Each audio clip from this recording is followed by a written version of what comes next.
Tullahoma, Tennessee, mahigit 1 oras lang sa timog ng Nashville. Inilalarawan to ng mga residente bilang kakaiba at tahimik. Karamihan sa mga tao ay magkakakilala at malapit ang komunidad. Noong 2012, tahanan to ng 24 years old na si Erica Megan Sharpton. Kumusta? Ngayon ay titingnan natin ang malagim na insidenteng nangyari sa Tullahoma, Tennessee. Si Erica Megan Sharpton, na mas kilala sa tawag na Megan, ay lumaki sa isang medyo malaking pamilya. Ilang beses muna silang nagpalipat-lipat bago tuluyang pumirmi sa Tullahoma. Kilala siyang masipag, goal-oriented, at ayon sa kanyang matalik na kaibigan, isa siyang nakakatuwa at palakaibigan at laging itinutulak ang sarili sa lahat ng paraan. 2 buwan na lang at magtatapos na siya sa kursong nursing at may naghihintay ng magandang trabaho para sa kanya. Lagi siyang abala para paunlarin pang lalo ang kanyang kakayahan sa larangang to ng karera. Nagpa-part-time din siya bilang isang waitress sa isang restaurant at bilang isang tagapag-alaga sa isang nursing home. Nakatira siya kasama ang kanyang 3 taong kinakasamang si Chris at ayon sa lahat ng mga nakakakilala sa kanya, siguradong may magandang naghihintay sa kanya sa hinaharap. July 1, 2012, nagpaplano si Megan na pumunta sa bahay ng kanyang ina para makita ang kanyang kapatid na babaeng bumibisita mula sa labas ng bayan. Pero di nagtagal, pagkatapos mapagkasundoang dun siya maghahapunan, tumawag si Megan sa kanyang inang si Kelly para ipaalam dito na mahuhuli siya ng dating dahil sa isang biglaang interview sa trabaho. Sabik niyang ipinaalam sa kanyang ina na makukuha niya ang paunang bayad sakaling pala rin siyang makuha ang naturang trabaho. Para sa taong masipag gaya ni Megan, masaya't nasasabik din sila para sa kanya. At sinabihang hihintayin na lang siya ng mga to sa hapunan pagkatapos ng kanyang interview. Pero ilang oras na ang lumipas, ni isa sa pamilya, mga kaibigan at kinakasama ni Megan na si Chris ay walang narinig na balita tungkol sa resulta ng nasabing interview. Tahimik lang si Megan at hindi sumasagot sa mga tawag sa kanya. Di nagtagal, lampas ng hating gabi hanggang sa sumunod na araw, nang wala pa ring balita kay Megan, nagsimula ng mag-alala ang kanyang pamilya tungkol sa kanya at kung mabuti ba o hindi ang naging takbo ng nasabing interview. Pero umaasa pa rin silang makarinig ng anumang balita galing sa kanya. July 2, 2012, 1:20 ng madaling araw. Napakainit at tuyo kahapon at sa madaling araw na to, 2 mga teenager na nagmamaneho sa Awalt Road ang nakakita ng isang sunog sa gitna ng kakahuyan. Napakaliblib ng nasabing lugar at madalas na walang dumadaan. Ang pinakamalapit na gusali ay isang simbahan, halos kalahating milya ang layo, at ang pinakamalapit na bahay naman ay nasa kabila ng tulay. Hindi to isang kalsadang sasadyain mo talagang huminto, sadyang lugar lang talaga to para daanan. Tumawag ang mga kabataang to sa emergency services at ipinaalam ang nakitang sunog. Nag-aalala sila na baka lumaki pang lalo ang apoy. Mabilis namang dumating ang mga otoridad at agad na sinimulang pigilan ang mabilis na paglaki at pagkalat ng apoy. Iniisip nilang marahil nagmula ang apoy sa naiwan ng mga nagsisikamping o kaya naman sa isang itinapong upos ng sigarilyo. Pero hindi pa man lubusang naaapula ang apoy, napagtanto nila na ang sunog pala ay para subukang sunugin ang isang katawan, ang katawan ni Megan Sharpton.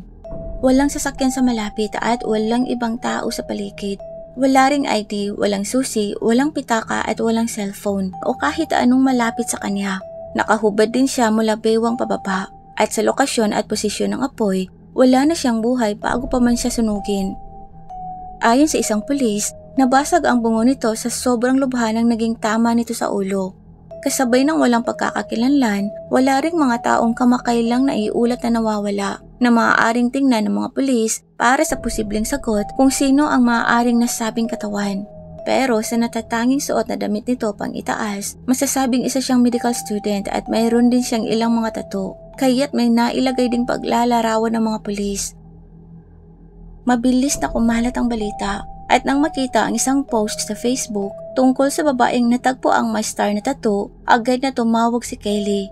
May star na tattoo si Megan sa kanyang bukong-bukong na kumakatawan sa kanyang mga kapatid at isa rin sa kanyang leeg. At dito pa lang, alam na kaagad ni Kelly na anak niya ang natagpuan yon. Isa tong kagimbal-gimbal at nakakagulat para sa komunidad na nagresulta sa kanila ng labis na takot. May tumapos ba kay Megan habang papauwi galing interview? O nakaabot ba naman kaya siya sa interview? Posible kayang ang tagapagpanayam ang tumapos sa kanya? O baka iba at walang kaugnayan ng interview sa nangyaring pag-atake kay Megan? Nagsimula ang mga pulis sa mga taong pinakamalapit kay Megan. Isa na rito ang kinakasama niya si Chris at inamin din ng kanyang pamilya na una na rin nilang tinanong si Chris kung may kaugnayan ba to sa nangyari kay Megan. Alam kasi nilang madalas maghiwalay at magbalikan ng dalawa at sinabi rin ng kapatid ni Megan na nung una si Chris talaga ang pinaghihinalaan nila. Para kasing tubig at langis ang dalawa at madalas ding hindi magkaintindihan. Sinabi ni Chris sa mga investigador na nung huling pagkakataong sinubukan niyang tawagan si Megan, hindi to sumasagot at nang hindi to umuwi ng apartment ng gabing yon, inisip niyang baka doon na to natulog sa bahay ng nanay nito. Nang halughugin ng mga pulis ang apartment ni na Megan, may nakita silang dugo sa banyo at ilang gamit sa bawal na gamot. Dahil dito, dinala ng mga pulis si Chris kasama ang ka-roommate nilang si Robbie para sa karagdagang pagtatanong. Habang nasa interogasyon ang dalawa, natagpuan naman ang 1996 Red Ford Mustang ni Megan. Sa loob ng sasakyan, isang sulat kamay ng isang address at ilang mga direksyon ang natagpo ang nakasulat, 850 Shelter Road. Walang nakitang dugo sa loob ng sasakyan at bukod sa sulat, walang anumang mahalagang ebidensyang naroon. Pero hindi tunay ang isinulat na address at walang ganoong address sa kanilang lugar. Ayon sa mga pulis, maaaring sinadya to para mapapayag si Megan. Sa istasyon naman, inamin ni Robbie na kanya ang mga gamit para sa bawal na gamot. Pero sinabing siya lang ang gumagamit at hindi alam ni Chris o ni Megan na gumagamit siya nito. Inamin na rin ni Robbie sa mga investigador na mayroon silang lihim na relasyon ni Megan. Kaya't iniisip ngayon ng mga pulis na baka nalaman ni Chris ang pagtataksil ng kinakasama at natapos niya ang buhay nito gawa ng labis na galit. Pero walang alam si Chris tungkol sa pagtataksil sa kanya ni Megan at sobra tong nagulat nang malaman ang tungkol sa relasyon ng dalawa. Ayon sa mga investigador, labis na nagulat si Chris, nalungkot at nanginginig nang malamang natagpo ang wala ng buhay si Megan. Ito kasama ang isang matibay na alipay mula sa kanyang pinagtatrabahuan na pagpasyahan ng mga pulis na tanggalin na siya sa listahan ng mga pinaghihinalaan. Si Robbie naman, bagaman hindi nakapagbigay ng alipay, nakita naman sa kanyang mobile phone na magdamag nitong tinitext si Megan hanggang madaling araw. Nag-aalala kung nasaan na siya. At napagpasyahan na rin ng mga pulis na wala talaga siyang kinalaman sa pagtapos kay Megan. Nakapagbigay naman si Chris ng isang mahalagang impormasyon sa mga pulis. Sinabi niyang may kung sinong lalaking tumawag sa isa sa mga mobile phone ni Megan. Naghahanap umano ang naturang lalaki ng taong pwedeng mag-alaga sa lola nito at sinabi kay Megan na inirekomenda umano siya sa kanya ni Naomi. Si Megan na gustong mas lalo pang paghusayin ang kanyang kakayahan sa napiling larangan, talagang naghahanap ng trabahong may kaugnayan sa kanyang propesyon. At isa tong perpektong pagkakataon. Ito ang trabahong nasasabiksanan ng ibalita sa kanyang pamilya. Pero ito ang unang pagkakataong narinig ang pangalang iniugnay dito. Ang tanging kilalang Naomi lang ni Chris ay ang kaklase ni Megan nung nakaraang taon. Itinakda ng mga pulis ang pag-follow up sa lead na to. Pero habang ginagawa to, may nakaagaw naman sa kanilang atensyon. Kasama ang pangalan ni Naomi, natuon din ang pansin ng mga pulis sa isang high-profile na pagkawala ng 20 years old na si Holly Bobo, 6 na buwan bago ang nangyari kay Megan. Nag-aaral din ng nursing si Holly. Nawala siya sa kanilang lugar mga 130 miles mula sa Tullahoma, kaya't hindi maiwasan ng pulisyang mag-isip na may kaugnayan ang naturang insidente sa nangyari kay Megan. At napansin din ng komunidad ang pagkakatulad ng dalawang insidente. Nagsimulang tumakbo ang media na may ideyang maaaring gawa to ng isang serial killer na siyang lalong nagpatindi ng takot sa lahat. Nakuha naman ng mga pulis ang address ng nag-iisang nomeng inakala nilang nauugnay kay Megan. Pinuntahan ng mga pulis ang nasabing address, kaya lang wala siya doon. Pero nakuha naman ng mga pulis ang numero ni Naomi sa isa nitong kapitbahay. Tinawagan nila si Naomi at nagulat sila sa narinig na hindi inirekomenda ni Naomi si Megan para sa trabaho. Ni hindi niya gusto si Megan. Sinabi niya sa mga pulis na halos hindi talaga sila magkakilala at nakasama niya lang si Megan sa ilang mga klase nila nung nakaraang taon. Nang tanungin kung bakit binanggit ang kanyang pangalan bilang nagrekomenda kay Megan, sinabi niyang wala siyang ideya. dahil hindi niya talaga to inirekomenda sa kahit anong trabaho at sinabi sa mga pulis na wala na siyang maitutulong pa. Naiwan namang bigo at nalilito ang mga pulis dahil umaasa silang tama ang kanilang lead. Di nagtagal, lumabas na ang resulta sa pagsusuri ng katawan ni Megan.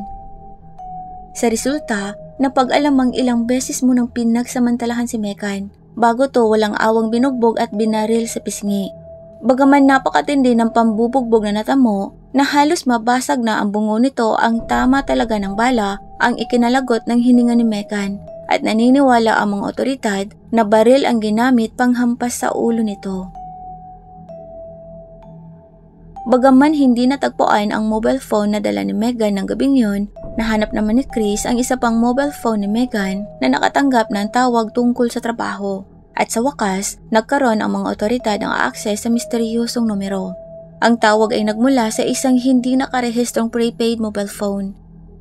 12 linggo matapos matagpuan si Megan, may konkreto ng bagay ang mga investigador. Ang numerong nakaling sa nasabing mobile phone ay mula sa isang tindahan sa Tullahoma kung saan ito napili. Sa pamamagitan ng mga CCTV footage sa loob ng naturang tindahan, nakuha ng mga pulis ang paglalarawan ng lalaking bumili ng mobile phone. May isang pagkakataong inilagay ng nasabing lalaki ang mobile phone nito sa counter. Kaya't malinaw na bibili to ng mobile phone na mahirap matrace para sa partikular na dahilan.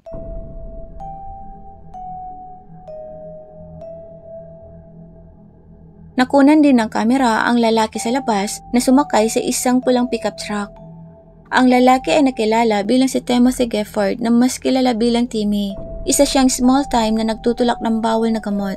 Kaya't nagulat ang mga pulis na maaaring nauugnay ang kanyang pangalan sa ganitong kalaking bagay. Nang matunto ng mga pulis ang pickup truck, ang kapatid ni Timmy si Paul ang nagmamaneho nito. Sinabi naman ni Paul sa mga pulis na ang tanging alam lang nito ay binili ni Timmy ang naturang pickup truck sa isang kaibigan at ibinigay sa kanya. Agad din namang natunton ng mga pulis si Timmy at sinabi niya sa kanila na binili niya ang mobile phone para sa isang kaibigan na nagkataong ang parehong kaibigan na siyang nagbenta sa kanya ng pulang pickup truck. Ang pangalan ng naturang kaibigan ay Donnie Frank Jones Jr., isang pangalang talagang kilala na ng mga pulis. May mga record na si Donnie ng paglabag sa batas at kadalasan nagsisilbing informante ng pulisya, pero hindi pa rin alam kung ano ang koneksyon ni Donnie at Megan. Sinabi ni Timmy sa mga pulis na kamakailan lang nagpa-opera si Donnie at nakisuyo sa kanyang ibili siya ng mobile phone dahil hindi pa nito kayang lumapas. Ibinigay umano sa kanya ni Donnie ang ilang mga pampamanhid nito bilang bayad. Pagkatapos, nag-text si Donnie sa kanya at sinabi na gusto umano nitong palitan ng Mustang ang kanyang pickup truck at tinanong si Timmy kung matutulungan ba siya nitong i-ibenta ang kanyang pickup truck para pambili ng nasabing Mustang. Sinabi ni Timmy sa mga pulis na nagtataka nga rin siya kung bakit papalitan ni Donnie ng Mustang ang pickup truck nito. May mga anak pang maliliit si Donnie, kaya't mas praktikal sa kanya ang pickup truck kaysa sa Mustang. Gayunpaman, pumayag na rin si Timmy. Siya na mismo ang bumili ng pickup truck ni Donnie at ibinigay sa kanyang kapatid na si Paul. Dinagdag niya rin na ang carpet pati na rin ang interior ng pickup truck lahat ay bago. Sinabi umano sa kanya ni Donnie na iminungkahi umano ng asawa nitong mas madaling mabibenta ang sasakyan kung bago ang loob nito. At doon na nga sa wakas, nakuha ng pulisya ang koneksyon ni Megan kay Donnie. Si Donnie Jones ay asawa ni Nomi Jones, ang babaeng sinasabing nagrekomenda kay Megan, at ang parehong babaeng tinawagan ng mga pulis ilang linggo pa lang ang nakakaraan. Nasa mga pulis na ngayon ang link na kailangan nila at bumalik sa bahay ng mag-asawa sa pagkakataong to para nahalughugin ang bahay.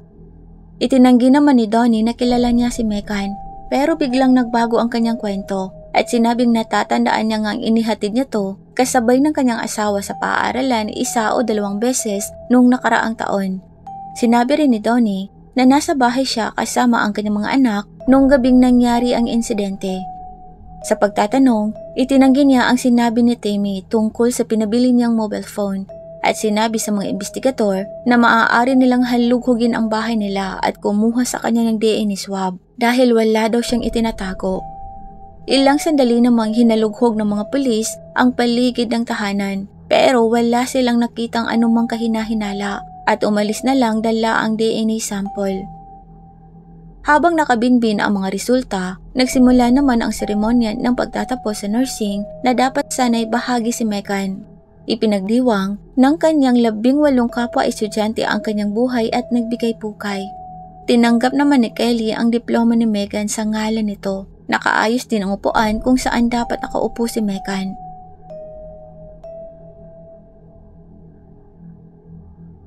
Ang pinagsamang sistema ng index ng DNA na mas karaniwang tinutukoy bilang CODES ay ang sentral na lokasyon para sa mga nagpapatupad ng batas para ihambing ang mga profile ng DNA ng mga indibidwal na nahatulan ng isang partikular na uri ng insidente.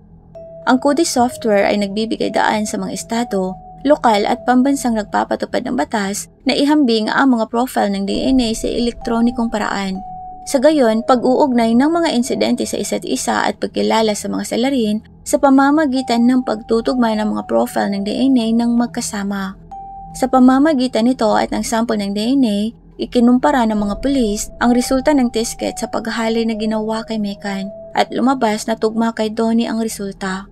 Kaya naman muli siyang pinatawag para sa pagtatanong, pero nanindigan pa rin siyang mali ang paratang sa kanya. At sinabing hindi sila nagdi-date at hindi sila nagkaroon ng sexual na relasyon ni Megan. Pero pagkatapos iharap sa kanya ang ebidensya ng DNA, mabilis niyang binago ang kanyang kwento. Sinabi niyang may relasyon nga sila ni Megan, pero dahil sa may asawa na siya, pinili nilang ilihim ang kanilang relasyon. Bagaman alam ng mga investigador na nagsisinungaling si Tony, hindi pa nila ito mapapatunayan at wala silang pagpipilian kundi ang hayaan tong umuwi. May kaso na ng mga panghahalay si Donnie sa nakaraan. Sinampahan din siya dahil sa pagnanakaw, pambubugbog at pandaraya, kaya't ipinagbawal din sa kanya ang pagdadala ng baril. At nang malaman ng mga pulis na mayroon siyang baril, mabilis silang nakakuha ng warrant at agad din siyang naaresto. Umaasa silang sa pagka-arestong to ni Donnie, mas mabibigyan pa sila ng oras para tingnan ang kanyang potensyal na pagkakasangkot sa pagtapos kay Megan. 4 na buwan pagkatapos matagpuan si Megan, napasakamay na ng mga pulis ang huling mga ebidensyang makakatulong sa kanilang itali si Donnie sa nangyari kay Megan. Nakumpirma ng coroner ang uri ng balang tumama sa pisngi ni Megan at ito ay tugma sa baril ni Donnie. Sa ebidensya ng GPS, nalaman ding naroon si Donnie sa pinangyarihan. Ang mobile phone na ginamit pang tawag kay Megan ay gumagalaw sa tabi ng mobile phone ni Donnie nung panahon yon. Ibig sabihin, magkasama ang 2 mobile phone sa loob ng kotse ni Donnie. Magkasabay na nagping ang mga to sa magkaparehong mga lokasyon. Una ay sa lugar na pinaniniwalaan kung saan dinukot at inatake si Megan. Ang pangalawa ay sa lugar na pinaniniwalaan nila kung saan tinapos si Megan. At ang pangatlo ay kung saan natagpuan ang wala ng buhay nitong katawan. Ang lugar na pinaniniwalaan kung saan tinapos si Megan ay sakahan na pag-aari ng pamilya ni Donnie. Dito rin natagpuan ang bahagyang sunog na scarf na pag-aari ni Megan. Kalaunan si Donnie Jones ay sinampahan ng 2 bilang ng pinalubhang pagdukot, 2 bilang ng pinalubhang panghahalay at unang antas ng pagtapos ng tao. Maaari siya makapagpiyansa sa halagang $250,000 at nagsimulang maghanda ang mga taga-usig para sa isang paglilitis. Nakita sa mobile phone na ginamit pang tawag kay Megan na napakaraming tao na palang tinawagan si Donnie. At lahat sila ay nag-aalaga sa mga matatanda o mga tao nagtatrabaho sa nursing sa ilang aspeto. Tumatawag siya sa iba't ibang tao naghahanap ng maluloko. Sinabi ni Donnie sa interogasyon na naalala niya si Megan nung minsang inihatid niya to sa paaralan kasama ang kanyang asawa. Ginamit niya ang mobile phone ng kanyang asawa para makuha ang numero ni Megan. At ginamit ang pangalan ni Nomi para mapapaniwala si Megan at binigyan ng maling address at direksyon papunta sa liblib na lugar kung saan siya naghihintay.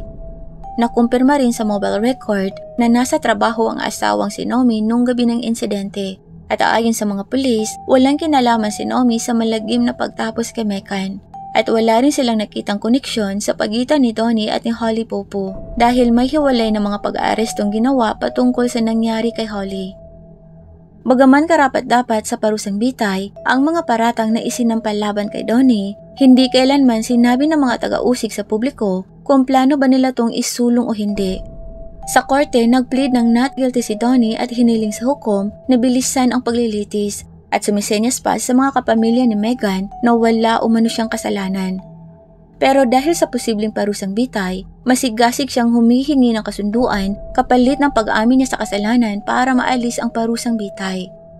February 2013, ang 37 years old na si Donnie Jones Jr. ay umamin ng guilty sa unang antas sa pagtapos kay Megan Sharpton at nasintensyahan ng habang buhay na pagkakakulong nang walang posibilidad ng parol.